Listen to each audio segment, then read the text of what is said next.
Kids have places to be, but maybe you're like Kirat, who shares about her interesting family dynamics. Like my brother, he drives. He's not a very safe driver. He's like very prone to crashing the car. In my opinion, he should not have his license. And considering he failed 5 times, I really think, I don't know why he got. Okay. Or maybe you're indifferent to a lot of what's around in your city. There are just like chairs where there would be cars, and then there's like these orange blocks that cut off where traffic could flow into.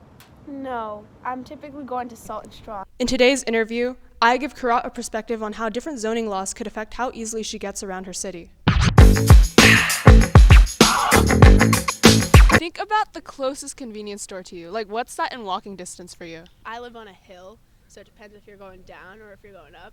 If you're going down, it takes like 20 minutes, but if you're going up, it takes like 45 minutes. Yeah, that sounds pretty bad. I mean, it's not like you're too lazy or anything, or like scared of walking at night, like if you get hungry, right? Do you get hungry at night? Is this targeted? Yes, I do get hungry at night. Yeah, and I bet you can't leave your house at that time. Yes, you're right. Yeah. Yeah, and like you don't want to cross like a busy intersection and be stared at while holding your grocery bags of whatever food it is you have. Do you know why it's like this? Because I live on a hill. No, like there are no shops like that could be on your hill. You realize that? Because I mean, like how the city is. Who wants to be driving up? Like just look at Hillsborough. It's like hella hilly or extremely hilly, right? So like the nearest convenience store is like Burlingame. Why would they put a store on a hill, right? Where like versus like putting a store like on the flat area where like everything else is. Like we have our hospital right there. We have like a Starbucks right there. We have like a yoga place. Like basically all of our like stuff that you could possibly need is like at the flat part because no one's really driving up a hill just to get something. You know what I'm saying? What if they actually did just have like shops and stores like within that hill so people could just like walk there whenever they wanted and wouldn't need a car? So as much as I would appreciate that, I feel like if there was a CVS like right next to my house, I would be pretty mad because like, you know, this is going to be like, now my street is going to be extremely busy and I don't really want that, you know. I like the peacefulness of my neighborhood. What if there were like a few like spread out and then like therefore people would just be able to walk to the closest one? Yeah, but then you're thinking like the CVS is now closer to someone else's house and they're probably like pretty mad that like, oh great, now like there's a huge parking lot right next to my house and I don't really want this like busyness around my area. But with the vicinity, it wouldn't require a parking lot because these like smaller. What about the people who are at the bottom of the hill and need to drive up now? Then they have the downtown still. But then why would you be, like my city is like tearing down some of the stores just to create apartments. So like why would you build a CVS at where the houses are when you could be using that space for apartments? Like for example, we had a Lucky's. It's pretty devastating to see that gone, right? They tore it down just to build more apartments as if there aren't already enough apartments in the world. But then the houses could benefit from the convenience of having the stores right next to them. Okay, but the city is looking for like ways to create more space so that more people live in the city. You know, they don't really care about the people's conveniences. And that's our problem, folks. See, because then, I mean, what about the quality of life for people that want to get out and kids that want the convenience of getting their food whenever they want? Well, I'm not going to lie. Like, my brothers, they used to, like, whenever they threw a tantrum, they would, like, walk down the hill to go get food and walk back up. My parents would be pretty mad at that. So, like, for those parents who are, like, struggling to discipline their kids, they could just walk over to the nearest CVS and buy, like, Oreos and Cheetos like my brothers did. And but then maybe other times that they want you to get something and you're like a young like 12-year-old, then you'd be able to just run to the store yourself. No, if you were like a younger like 12-year-old, then like personally, if I was a mother, I would not want my 12-year-old roaming around the nearest CVS. Let me show you this video. Oh, okay. Now compared to celebrating Leipzig, Germany, what differences do you notice? First off, there's stuff around it. The streetscape is very diverse and mentally engaging. In comparison, the American suburb looks like it's centered wasteland. Also, the European suburb you could do that, but that city is like flat, you know what I'm saying? Like if you go that way, like to, what is it called, up north, it's very hilly. Like, for example, San Francisco, it's like an extremely steep hill that you, like, if you bike down that, it's, like, kind of dangerous.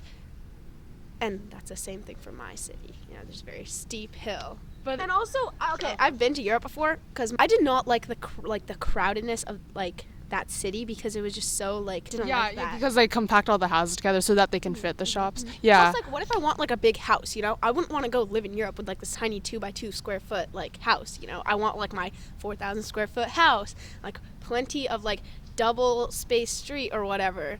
You know what I'm saying? Yeah, I guess that's like the cultural differences. That's kind of just like what they're used to, but it'd be interesting if we saw more of those changes. Like, have you been to downtown Mountain View and stuff? No.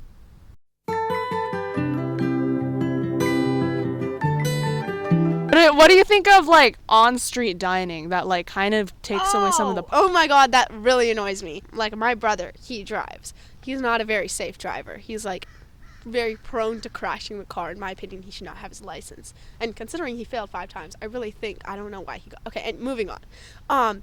He's like a very close to crashing into those, and it's just like very unsafe for me as like a passenger, and also for the people who are dining to see like a huge SUV car come like swerving at like 100 miles, or sorry, at like 40 miles an hour, swerving down the street. You know, it's not very safe. Plus, like as a restaurant person, I've personally never liked the outdoor dining system because, like, you know, I'm just like cold sometimes, and then when they I think you're always cold. and then when they put the heater, it's just like too hot, and I'm like, oh my god, can you just like regulate the temperature properly, please? And then I have no choice but to sit inside. And at that point, and plus like the ambiance of like the inside is just so much better. Like I don't want to be seeing the cement when I look down. I want to be seeing like a carpeted floor. You know what I'm saying? Okay. No, it's like an interesting like perspective, because I've always thought outdoor eating was such a pleasant experience. Oh, okay. Because of the fresh air and, you know. Okay, well maybe for like brunch or something, but if I'm going at night and it's like dinner time, I don't exactly want to be sitting outside. Have you ever been to Japan? No, but my friend has been to Japan. Mm. So at heart, I've been there too. Have you heard about how there are convenience stores on like every single block that you turn on? No, I've not. Doesn't that sound quite lovely? Sure. I mean, as a parent, it doesn't. Let's say they just like, oh my gosh, little Timmy just finished his big project and he wants to go get like a bag of Doritos to celebrate. And then, you know, the busy parents are like, go there yourself, drive the car yourself. So I think that's just not good parenting then. Like your child wants something and you're not going to either provide other options or like... What if they're too busy? What if they're working people? Okay, that's fine. Like my parents are also very busy. I go to them all the time. I'm like, I'm hungry, I'm bored. But they also make the Wouldn't time you say that that's entitlement? You said how like the Belmont station and Caltrain is like a nothing spot. I mean nothing stop. I and you meant think Hayward. Oh, Hayward Park. Okay.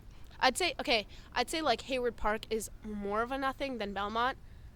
Because like at Belmont there's still like Menchie's And Wendy's. And so like with this we can see how basically all these laws about like where the shops can be and why they're not on a hill and why they always want to just make sure they're like more residential things is because of like the zoning laws, and these are made to actually prioritize profits towards like the automobile industry, which is like kind of messed up because that's how like everyone is so dependent on cars, and kids can't get places until they either have permission from their parents to be driven or they have to wait until they get their license. And kids like you are stuck relying on Caltrain that has these nothing stops. Very true.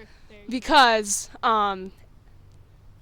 those nothing stops are just like these residential areas with nothing else that's like offered because of like the zoning. You see what I mean? Yes, I do see what you mean. That's a great point.